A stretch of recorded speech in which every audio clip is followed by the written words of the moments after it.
नमस्कार विद्यार्थी मित्रांनो, स्वागत आहे आपलं पुन्हा एकदा आपल्या लाडक्या YouTube चॅनलमध्ये ज्याचं नाव आहे श्री कोचिंग क्लासेस. आणि आपण एक सीरीज सुरू केली आहे. ज्या सीरीजमध्ये फक्त 2 पार्ट असणार होते आणि त्यातलाच हा लेक्चर 2 म्हणजे दुसरा पार्ट आहे. पहिल्या पार्टमध्ये आपण do as directed section 1 language study चे खूप सारे प्रश्न पाहिलेले आहेत, जे की पूर्णपणे अकॉर्डिंग टू पॅटर्न होते.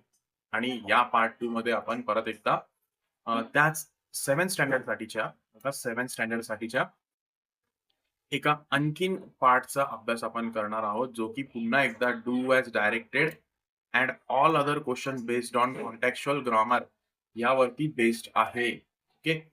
तर नेमका तो पार्ट कोणता आहे? तर तो आहे तुमच्याच क्वेश्चन पेपर मधला सेक्शन 4, जो की कॉन्टेक्स्चुअल ग्रामर आहे. काय आहे सेक्शन 4, जो की काय आहे कॉन्टेक्स्चुअल ग्रामर, टेक्स्चुअल ॲक्टिव्हिटीज और ग्रामर रिलेटेड ॲक्टिव्हिटीजचा हा प्रश्न असणार आहे.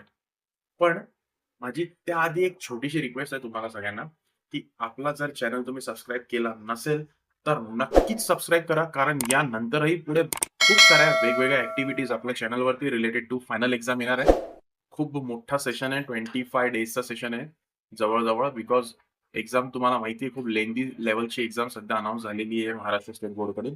तर नक्कीच मी सांगतो, की आपल्या चॅनलला कनेक्टेड राहा आणि वेगवेगळ्या ॲक्टिव्हिटीज फॉलो करा. स्पेशली 7th, 8th आणि 9th स्टँडर्डच्या विद्यार्थ्यांनी. कारण त्यांची एक्झाम तर आता संपली आहे. तर वेळ वाया न घालवता आता आपण जाऊया आपल्या डिस्कशनकडे आणि या लेक्चर 2 ला सुरुवात करूया. तर stay tuned to the end because खूप काही होणार आहे या लेक्चरमध्ये. हा लेक्चर छोटा नाहीये, लेंथी लेक्चर आहे. तर चला पहिल्या स्लाइडकडे आता आपण जाऊया. तर ही राहिली आहे विद्यार्थी मित्रांनो तुमच्यासाठी पहिली स्लाइड, ज्यामध्ये मी सांगितलं होतं सेक्शन 4 चा क्वेश्चन आहे टेक्स्चुअल ॲक्टिव्हिटीजचा, जो की ग्रामर रिलेटेड ॲक्टिव्हिटीज आहेत आणि क्लोज टू द ग्रामर आहे. तर पहिला प्रश्न आहे write as many word as possible related to the following words. खाली जे वर्ड्स आपल्याला दिसताय त्याच्याशी रिलेटेड वर्ड्स आपल्याला जवळ-जवळ असलेले वर्ड्स जे आहेत ते लिहायचे आहेत. तर पहिला वर्ड जो आहे आपला तो आहे विलेज आणि दुसरा आहे स्कूल. ओके. तर ही ॲक्टिव्हिटी जवळ-जवळ 2 मार्क्ससाठी आलेली आहे आपल्याला. तर near about 4 to 5 words related आपण विलेजच्या आणि स्कूलच्या लिहिणार आहोत. तर आपण आता सुरुवात करूया इथं विलेज या वर्डला घेऊन. तर अकॉर्डिंग टू मी विलेजशी रिलेटेड जो आहे, तो पहिला वर्ड मी घेऊ इच्छितो छोट्या-छोट्या हिल्स. ओके. हा झाला एक पहिला वर्ड. त्यानंतर फार्मलँड्स. ओके. फार्मलँड्स हा एक वर्ड मी घेऊ इच्छितो. त्यानंतर मला वाटतं की पीसफुल. पीसफुल म्हणजे शांततापूर्ण आपला विलेज असतो. त्यानंतर घेऊया नेचर. ओके. एक वर्ड वाटतंय की नेचर हा वर्ड घ्यावा. ओके. आणि आपण म्हणतोय ना, आपण 5-5 वर्ड घेणार आहोत, तर नेचर एक वर्ड घ्यावा असं वाटतोय मला. त्यानंतर आणखीन एक घ्यावासा वाटतोय हट्स. ओके. हट्स म्हणजे झोपड्या. ओके.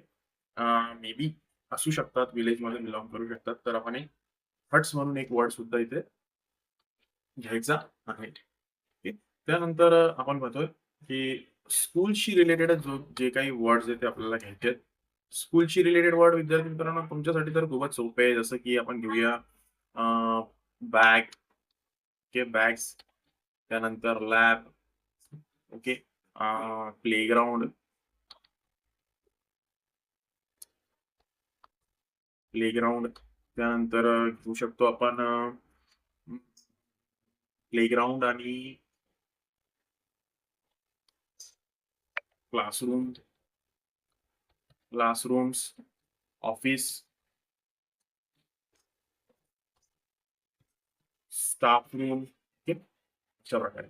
तर मी प्रयत्न केलाय जास्तीत जास्त शब्द लिहायचा. तुम्हाला आणखी काही शब्द घ्यायचे असेल, तो मी नक्कीच घ्या आणि हा प्रश्न चांगल्या प्रकारे अटेम्प्ट करा. आता जाऊया आपण आपल्या नेक्स्ट क्वेशनमध्ये. या क्वेशनमध्ये आपल्याला विचारण्यात आलंय, टू ॲज डायरेक्टेड क्वेशन आहे. 4 क्वेशन मधलाच हा एक क्वेशन आहे. To as directed. Identify the type of verb. Okay. असा प्रश्न आहे. तर मला म्हणायचं आहे identify the type of word sorry verb या सेंटेन्समध्ये आधी आपल्याला वर्ब आयडेंटिफाय करणं खूप जरुरी आहे. तर मी म्हणेल की वर्ब नेमका या सेंटेन्समध्ये कोणता आहे? किंवा कोणता असला पाहिजे वर्ब? तर वर्ड जो ॲक्शन शो करतो त्याला आपण वर्ब म्हणतो. तर बर्ड्स हा जो आहे तो नाऊन आहे, तर हा वर्ब होणार नाहीये. दुसरा आहे फ्लाय. फ्लाय हा काय आहे? उडणे. ही ॲक्शन शो करतोय म्हणून हा एक वर्ब आहे. तर आता आपल्याला काय करायचं तर identify the type of the verb. आपल्याला वर्बची टाइप आयडेंटिफाय करायची आहे. नेमका कोणत्या टाइपचा वर्ब आहे.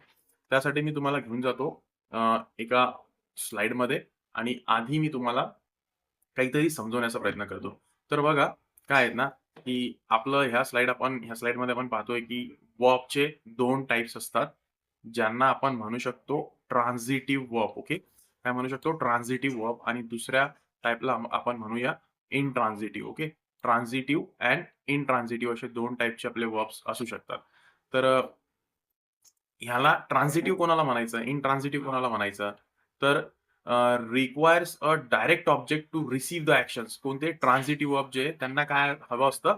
तर ऑब्जेक्ट हवं असतं ॲक्शन कंप्लीट करण्यासाठी.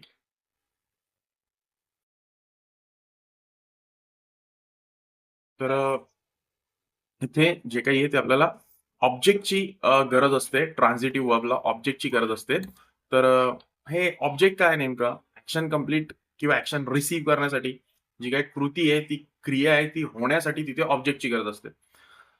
आणि त्याचा मीनिंग सुद्धा कंप्लीट करण्यासाठी ऑब्जेक्टची गरज असते. तर त्याचं एक एक्झाम्पल बघा इथे दिलंय आपल्याला एक्झाम्पल काय आहे? She bought a book. Okay.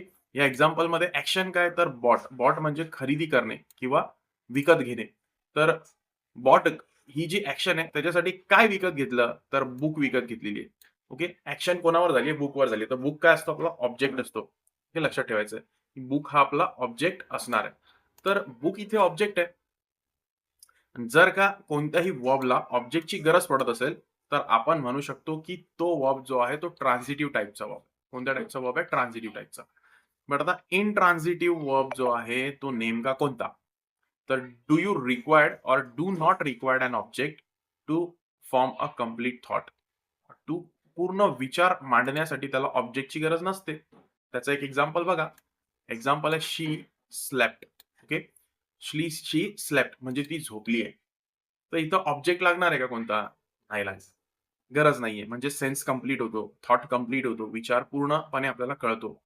तर अशा टाइपच्या वर्बला म्हणजे स्लेप्ट हा वर्ब आहे ज्याला ऑब्जेक्टची गरज नाहीये. स्लेप्ट म्हणजे झोपली आहे. तर त्याला ऑब्जेक्ट लागणारच नाहीये. म्हणून अशा टाइपचा जो स्लेप्ट हा जो ऑब्जेक्ट आहे ना आपला, तो कसा असणार आहे? इनट्रान्झिटिव्ह टाइपचा असणार आहे. ओके. तर आता transitive verbs answer what or whom. जर ट्रान्झिटिव्ह वर्ब असतील तर ते व्हॉट ऑर व्हॉम अशा पद्धतीच्या प्रश्नांची उत्तरं देत असतात. Where intransitive verbs often stand alone. Intransitive verb एकटे आलेले असतात. त्यासोबत कोणताही ऑब्जेक्ट वगैरे काही नसतो. Are followed by modifiers like adverb. कधी-कधी त्यांच्यासोबत ॲडव्हर्ब असू शकतात, परंतु ऑब्जेक्ट नाही. म्हणजेच नाउन्स त्याच्या शेवटी येणार नाही. जसं की इथं शी बॉट बुक. बुक एक नाउन आहे आणि हेही सुद्धा एक नाउन आहे म्हणजेच प्रोनाउन आहे. आणि अशा टाइपला म्हणजे नाउन वगैरे जर येत असतील कोणानंतर, वर्ब नंतर म्हणजेच तो ऑब्जेक्ट असतो. तर ते काय असू शकतं तर ट्रान्झिटिव्ह असू शकतं आणि जर नसेल, तर काय असू शकतं इनट्रान्झिटिव्ह असू शकतं. तर आता आपण जाऊया आपल्या स्लाइडमध्ये आणि बघूया आपल्या स्लाइडमध्ये जाऊया आणि बघूया, की हा फील घेऊन बघूया बर्ड्स फ्लाय. मला सांगा बर्ड्स हा एक नाउन आहे त्याच्यानंतर आपला काय आपण पाहतोय, की वर्ब पाहतोय. तर वर्बच्या नंतर दुसरा कोणता नाउन वगैरे आलाय का? तर उत्तर असेल, की नाही आलाय, अजिबात नाही आलाय. तिथेच सेंटेन्स संपलेलं आहे. Birds fly. ओके. म्हणजे काय झालं इथं बर्ड्स फ्लाय एक कंप्लीट सेन्स जनरेट झालेला आहे. तर अशा वेळी आपण काय म्हणू शकतो, की फ्लाय हा जो आपला वर्ब आहे, तो कोणत्या टाइपचा आहे? तर इनट्रान्झिटिव्ह वर्ब आहे. कारण की त्याला कसली गरज नाहीये मुलांनो, तर अ, त्याला गरज नाहीये कोणत्याही ऑब्जेक्टची. तर म्हणून आपण इथे मेन्शन करू शकतो, की अ, आन्सर म्हणून म्हणू शकतो, की फ्लाय. फ्लाय काय आहे? इनट्रान्झिटिव्ह. ओके. इनट्रान्झिटिव्ह टाइपचा तो वर्ब आहे.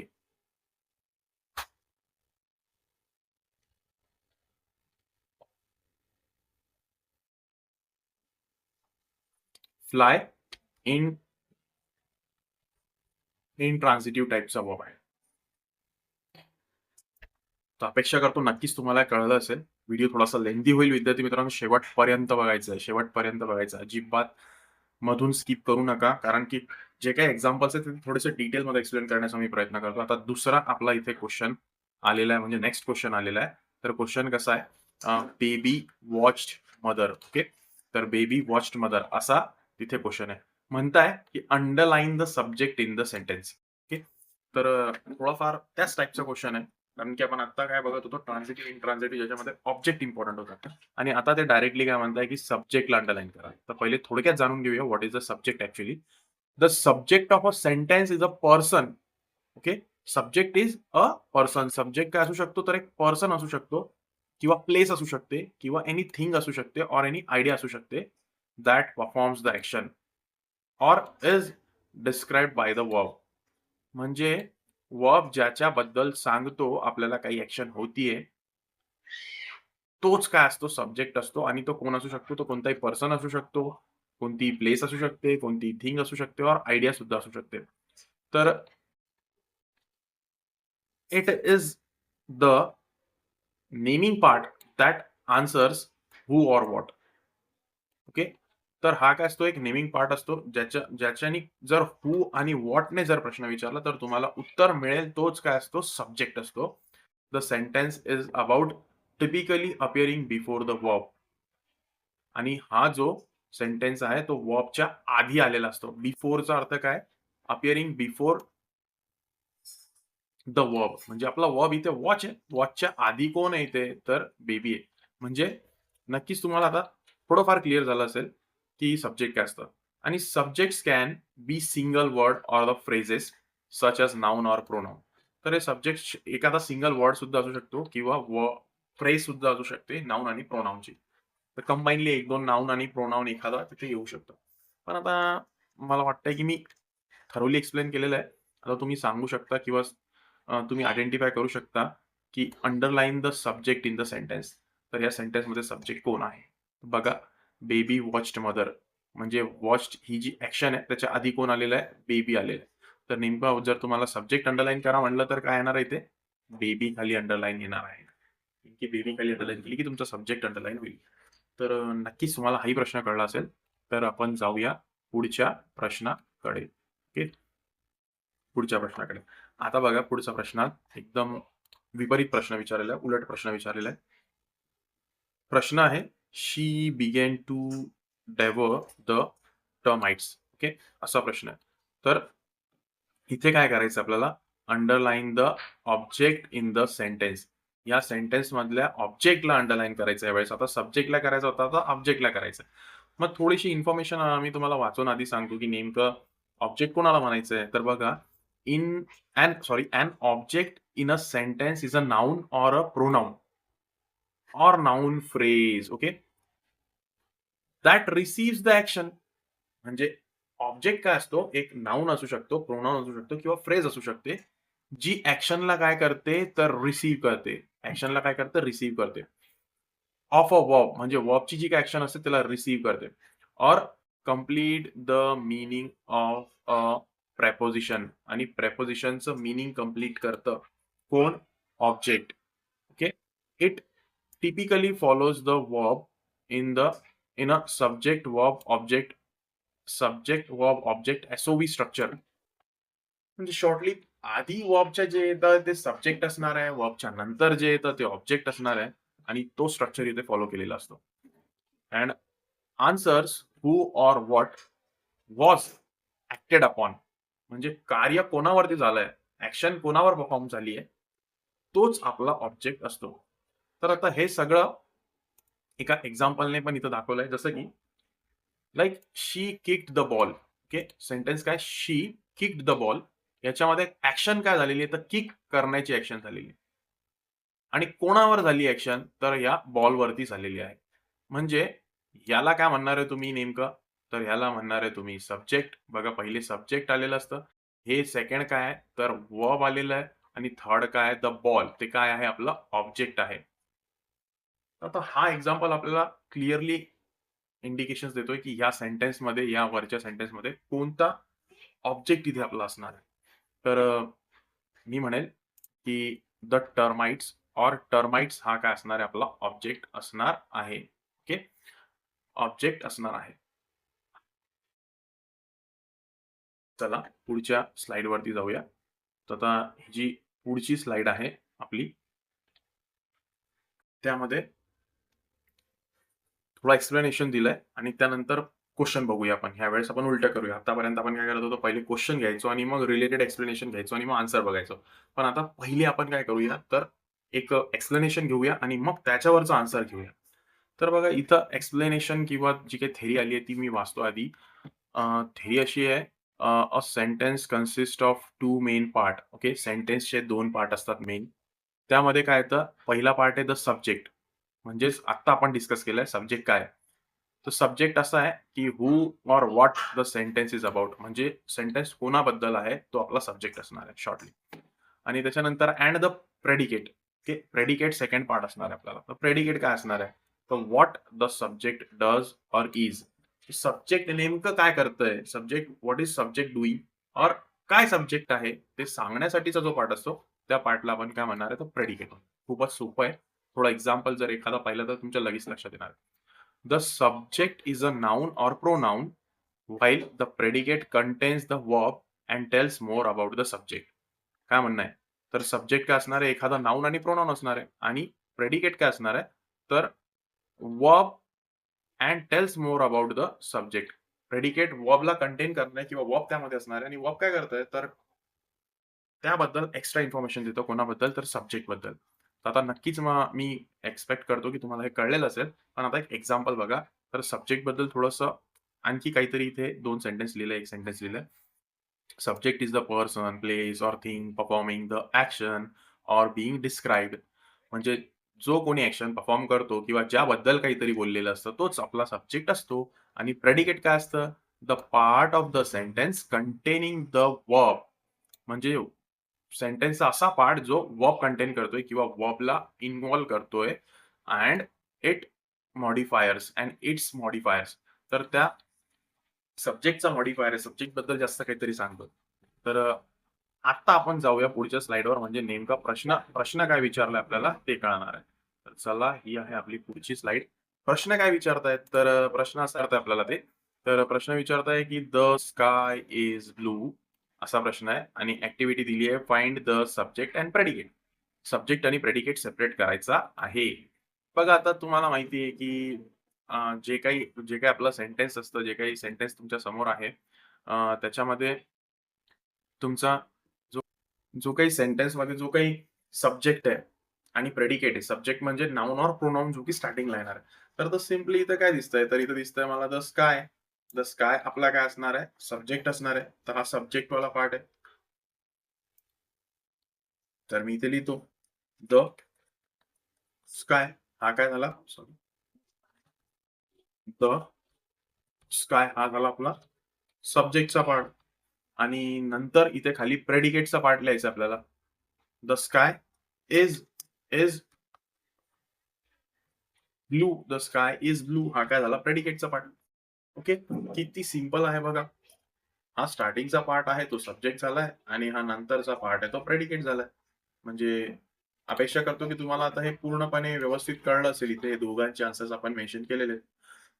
आता एक्झाम्पल एक छोटंसं बघा. इथं एक्झाम्पल आहे द डॉग. हा काय झालाय, सेंटेन्सचा सब्जेक्ट. आणि बार्क्स लाउडली हे काय झालंय, तर प्रेडिकेट. किती ईझी आहे, किती सिंपल आहे. नंतर शी हा काय झालाय, तर आपला सब्जेक्ट. हॅज अ कोल्ड हा काय झाला, आपला प्रेडिकेट. म्हणजे नेमकं subject is not nothing but noun in the sentence, noun or noun phrase in the sentence, आणि the remaining other part becomes the predicate. तर नक्कीच अपेक्षा करतो की तुम्हाला हे कळलेलं आहे आणि आपण आता जाऊया पुढच्या स्लाइडमध्ये. तर पुढचा स्लाइड जो आहे तो आपल्याला अ, एक मोठा चार्ट दाखवतोय, ज्यामध्ये आपल्याला दिसतंय की प्रेझेंट टेन्स, पास्ट टेन्सचा हा सेक्शन दिसतो आणि फ्युचर टेन्स दिसतोय. म्हणजे प्रेझेंट, पास्ट अँड फ्युचर अशी 3 आपल्याला कॉलम्स दिसतायत. तर इथे तुम्हाला नेमकं काय करायचं आहे, ह्या चार्टला दाखवण्याचा माझा उद्देश असा आहे, की कोणत्या सेंटेन्ससाठी कोणती वर्ड ऑर्डर पाहिजे हे नेमकं तुम्ही या चार्ट थ्रू बघू शकता. परत एकदा डिटेलमध्ये हा चार्ट बघा.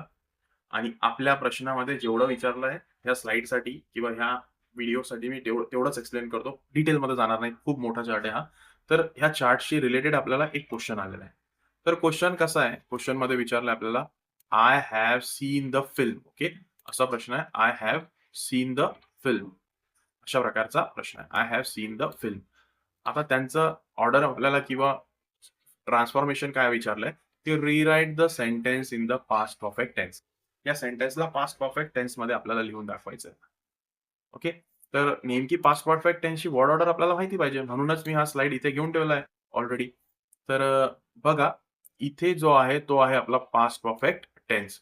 तर पास्ट परफेक्ट टेन्स काय सांगतो आपल्याला नेमकं. पास्ट परफेक्ट टेन्समध्ये काय असलं पाहिजे, तर आधी सब्जेक्ट असला पाहिजे, मग हॅड असलं पाहिजे, मग V3 असलं पाहिजे, मग ऑब्जेक्ट असलं पाहिजे. सब्जेक्ट, ऑब्जेक्ट तुम्हाला चांगल्या प्रकारे माहिती आहे. मी थोडंसं V3 बद्दल सांगतो. V3 म्हणजे नेमकं काय? ओके. V3 म्हणजे नेमकं काय मी सांगतो.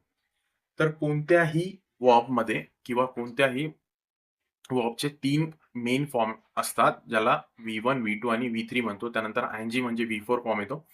तर एक एक्झाम्पल इथं मी घेतो, पण त्याआधी हा आन्सर वाचून घेऊया. ते म्हणताय, की आन्सर या पर्टिक्युलर आन्सरला किंवा सेंटेन्सला वाचूया. They had already finished their work. They had already finished their work. तर ह्यामध्ये मेन काय? हा हॅड हा वर्ड आहे. परफेक्ट टेन्समध्ये हा हॅड वर्ड आला पाहिजे, जो की हेल्पिंग वर्ब आहे.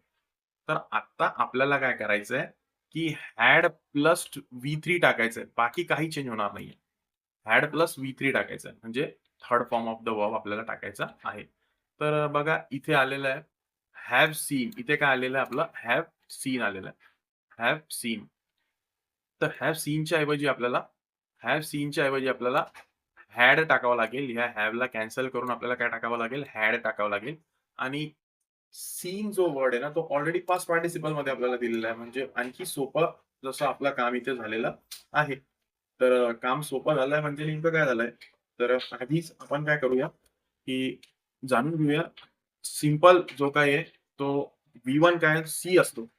V2 सॉ असतो. SAW सॉ आणि V3 त्याचाच V3 जो असतो थर्ड फॉर्म तो सीन असा असतो. ठीक. तर आता आपल्याला पास्ट टेन्समध्ये परफेक्टमध्ये V3च लावायचा आहे ना. तर सीन ऑलरेडी दिलेलं आहे.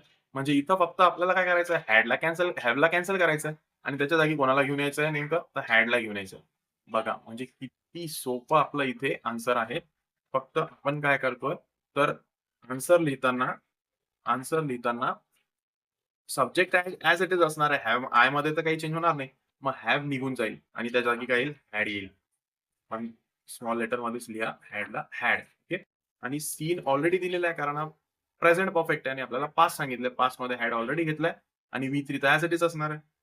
I had seen the film. Okay. असं आपला आन्सर कंप्लीट होईल. तर हे लक्षात ठेवा तुम्ही नेमकं लक्षात काय ठेवणार? सी जर प्रेझेंट टेन्स असेल, तर सॉ आणि सीन त्याचे V2 आणि V3 असतात. हे तुमचं काय असतं? V2 असतं आणि हे तुमचं काय असतं? V3 असतं. Okay. V3 is nothing but past participle. तर एवढं एक्सप्लेन आपलं इथे झालेलं आहे. तर धन्यवाद शेवटपर्यंत व्हिडिओ बघण्यासाठी. Thank you very much. आणि आपल्या ह्या क्वेशन्समधून काही ना काही एक्झाममध्ये जर आलं, तर मला खूपच बरं वाटेल. येईल मला असं वाटतंय. व्हिडिओ तुम्ही शेवटपर्यंत पाहिलेला आहात.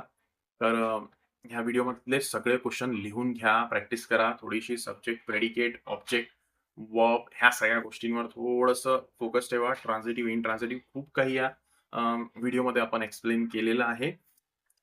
Thank you very much for watching till the end. मी परत म्हणेल, चॅनलला सबस्क्राईब करा, व्हिडिओला लाईक करा आणि आपल्या चॅनलशी असंच कनेक्टेड राहा.